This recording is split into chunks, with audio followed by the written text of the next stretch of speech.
across a good chunk of eastern and parts of northeastern Newfoundland tonight as well. We'll break this all down coming up as we go throughout the evening news hour.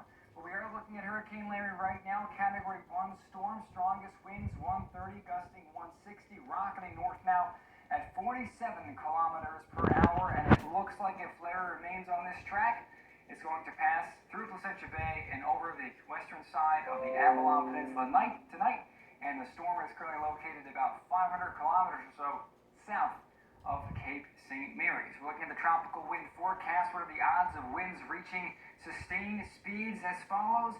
64 kilometers per hour sustained across eastern Newfoundland tonight.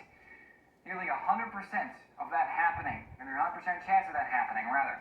Winds reaching and sustained 93 or above, 80% chance overnight, and a lower chance of winds sustained at hurricane force, which is 119 kilometers per hour. So it looks like undoubtedly we are in for some high wind speeds overnight.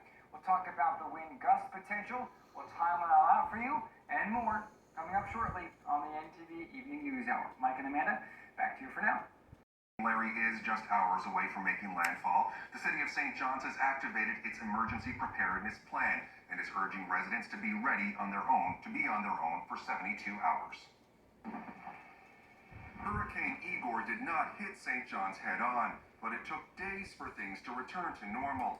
This time, the city is being proactive. We're ready, and we're just glad it isn't snow. Both the city and fire department have called in extra crews and put extra equipment on the roads.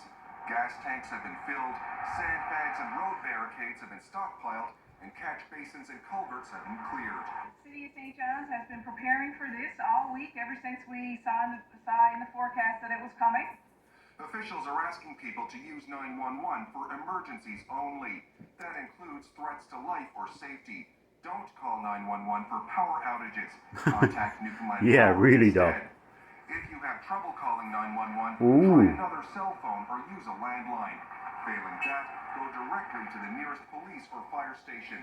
Most importantly, stay inside. I know how curious people can be. I know how you want to go out and see how everybody is faring in the neighborhood. But we're asking people, wherever you have determined that you're going to shelter, just stay indoors. We do ask that you check on your neighbors, obviously, especially before this starts. The first weekend of the fall semester is usually one of the busiest in downtown St. John's. So Chief Colford is telling students to save their parties for another weekend. As much as we love our residents and as much as we love to go out into the community, we really don't want to have to go out tonight because we know that that's for an emergency reason, and you know we try to limit that as much as possible. So we ask people to keep that in mind, that it's safety first. I can promise you there will be another weekend. Well, no plans are in place. Holy moly, look at that tree. Oh, that's a scene right on her home. Should the need arise. They're also telling people if they haven't already prepared to do so now. Traffic light. Stocking up on food and water and securing your property, including garbage bins, and ensuring your cell phone is fully charged. We recommend that residents in the city are prepared to be able to be 72 hours on their own. Officials are asking people to use generators and candles safely. So we ask that if you do have generators and you are going to take advantage of using them, that you have them 5 feet from any openings of your home. Tomorrow, the priority will be getting the major roads open before addressing secondary roads. This will allow first responders to get where they are needed. Hurricane Larry has everyone on high alert, from the premier to those who work in natural disasters. NTV's David Salter has more on how people are battening down the hatches. We're prepared. Hurricane Larry is barreling towards us. 140, gusts 165. But it could cause severe damage. As a government, we're preparing. The public is listening. Gas stations were busy today. Everything's empty in the house. I got my gas. I'm ready to go. So were grocery stores, with many buying the essentials. Water. I'm on a well, so water. Jeez, I goes down to the river. Others paying for comfort. I'm here with my salt beef, I tried with my cabbage. In fact, the potato chip aisle at Costco was decimated. And one Holy organization moly. is ready for whatever punch Larry delivers. We respond to water damage, wind, fire, flood type damage. District trailers equipped with dehumidifiers and air movers, prepared to respond to flooded homes or buildings, water damage primarily. This particular unit, there's a little over 300 pieces of drawing equipment inside, so we can easily service 50 flooded basements with this unit, plus what we have in inventory already. Many are bracing for the unknown, with a slew of cancellations. Perhaps the most prominent, tonight's big concert at Kitty Vitty Lake. Hurricane Larry means no April wine, Northern Pikes, and honeymoon suite at Iceberg Alley. Bye-bye tent. Eddie Shear says we could experience 120-kilometer hurricane-force wind gales overnight. And the simple message is, prepare for the worst, hope for the best. David Salter, NTV News. 12 new cases of COVID-19 were announced. As we peer out through the Narrows, and we're seeing the same thing here on the east end of town. Temperature is 18 degrees, but it's quite humid out there. Humidex 23. Winds picking up now 35, gusting as high as 54. Already. There's a good chance we're going to more than double that as we go into the overnight period as Larry passes over the Avalon Peninsula. Oh, Newfoundland Yacht The Club. Royal Newfoundland Yacht Club webcam this morning. Beauty, calm start to the day. Some say the sky was red. I saw a bit of an orange sky this morning, and you know the saying. As we went throughout the afternoon, high clouds begin to stream on in, and then clouds quickly lowered and thickened as we are now getting into this evening, and those clouds have lowered ahead of Hurricane Larry. So we take a look at the satellite imagery showing those clouds streaming north, and as we peer down to the south, we can see this monstrous hurricane now Holy just to the east moly. of Sable Island rocketing north. Look at it about swirling. 50 kilometers per hour, and this storm, it looks like there's nothing that's going to deviate it too much to change the forecast drastically as we go into this evening. So here's a satellite shot of Hurricane Larry, winds 130, gusting 160. We're going to get an update on this from the United States National Hurricane Center coming up here within the hour. And as you can see here, lots of bright colors on the map, but the last couple of frames there, you can see we're seeing less reds, more yellows and greens, indicating the storm is starting the weakening process as it's leaving the warm waters of the Gulf Stream and entering the colder Canadian waters. That being said, while it will weaken, it's not going to weaken that fast. It's also moving very, very quickly. So even though it's weakening, we are still going to see some very high wind speeds as we go into the overnight period. Holy crap. And if you're wondering why only parts of the island are going to see the high wind speeds, I'm going to show you this visualization from windy.com. And here is Larry to the east of Nova Scotia. And notice all of this color here on the eastern side of the storm. That is where the high winds are located. So where that storm tracks up through Placentia Bay, that puts essentially the Avalon Peninsula and the areas just to the east under this core of very high wind speeds. And notice to the west, the winds aren't high at all, which is why there's going to be a big drop-off in those wind speeds to the western side of Larry's track. And it's why I don't think the forecast for the Avalon is going to change much as we go into this evening, and I'm fairly confident that it will verify. That being said, we can hope for the best. We're prepared for the worst.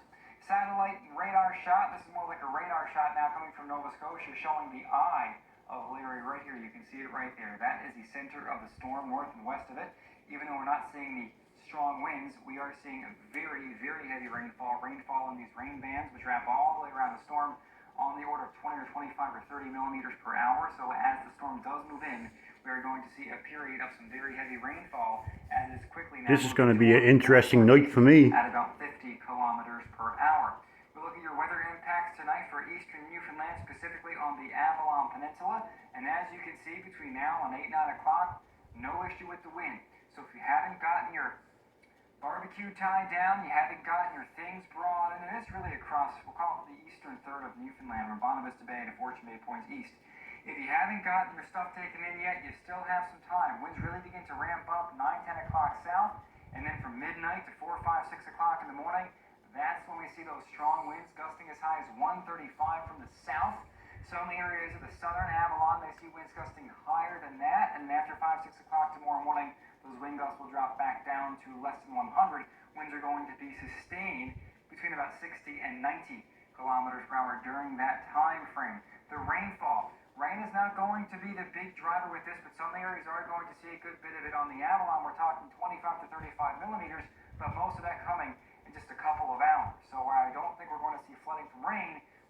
see some localized street flooding just because the rain is going to come down so heavily for a short period of time in conjunction with some very high wind speeds. Now, speaking of those wind speeds, essentially, the speed of the wind, it makes a large difference in how much force it exerts on objects. So what you're looking at here is a wind load versus wind speed chart. So on the left-hand side here, you see this wind loading and force, Newton meter squared.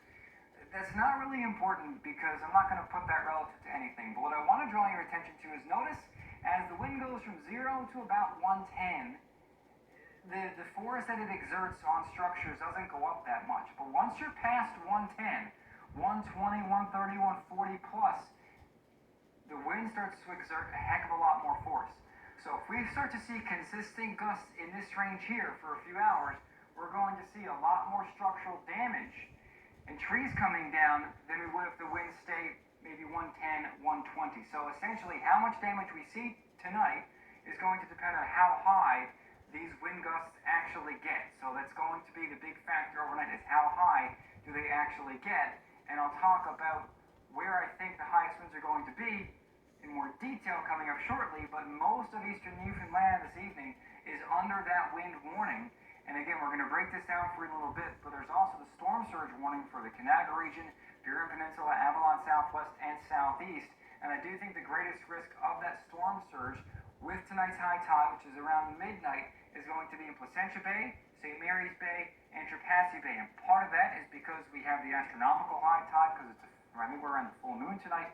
And then we're also talking about the potential for some very large waves as Larry goes by. How high are the waves going to be? Well, as you can see, we go through the evening, those wave heights really begin to ramp up by midnight or so, and it looks like just after midnight, wave heights for the southern part of the Avalon around 10 plus meters. So some very large waves offshore in conjunction with that onshore flow, but it looks like tomorrow morning the wind begins to change a bit, and hopefully we're not dealing with another high tide cycle of storm surge, which we shouldn't have to deal with tomorrow. It's only tonight's high tide cycle where we have that risk of storm surge. And from what I understand, the biggest risk of that surge is in the Trepassey area. So if you have interest along the coast, certainly keep that in mind as we go into the overnight period. Lots more to talk about with Larry. We'll get into that coming up shortly. We'll go over the headlines. We'll talk about the wind gust forecast and the hour-by-hour breakdown of those forecast wind gusts shortly on the NTV Evening News Hour. Much rain and the ground is saturated, but lots of trees, lots of leaves, and when you get wind gusts that strong, it's only a matter of time until something's got to give, and there's going to be some trees, some buildings, some structures. That's what I think is going to happen overnight if these high wind gusts are realized. So I think the highest winds are going to be for the southwest Avalon, southeast Avalon, winds gusting in excess of 135 there. As we go far to the North Isthmus, Avalon North, St. John's vicinity, the rest of the southern shore, winds gusting 115 to 135. Just west, Clarenville, Random Island area, Bonavista Peninsula, part of the Eastport Peninsula, Eastport area. As we get across the Burin Peninsula, St. Pierre-Miquelon, winds there gusting 90 to 115. And as we go farther west, those wind speeds drop off quite dramatically, as again, the highest winds are located on the eastern flank of Hurricane Larry and not along the western side. Wind gust forecast hour by hour, they really begin to ramp up after 9 or 10 o'clock this evening. Notice by midnight, that's when those winds are going to really be ramping up around Trepassey from the south-southeast, 134. As we get into midnight, 1 o'clock in the morning, very high wind speeds across the Avalon, 153 Trepassey, 140 St. John's. Notice that area of blue? That potentially is the center, or near the center of Larry, around 1 o'clock in the morning, making a landfall perhaps in the northern part of the Burin Peninsula. 2:30 in the morning, winds in St. John's gusting 130, Trepassey still close to 140, Placentia around 110, 115. By 4 o'clock in the morning, those winds are still gusting over 100, sustained 60 to 90, and after that, the high winds begin to move offshore, and the weather will quickly begin to improve. As the rain is done, the winds are calming down, and skies are trying to clear out. Futurecast will take us through tonight. There's the heavy rain band lifting north, affecting parts of central, eastern Newfoundland overnight, risk of thunderstorms too. By midnight, very heavy We're rainfall screwed. for most of us. Look at that. Right over where I lives. Right on it. And then we're pretty much done with the rain come tomorrow morning and the high wind speeds as well. Northern Penn, southeast Labrador. Holy crap. From the moisture associated with Larry as it begins to pull away.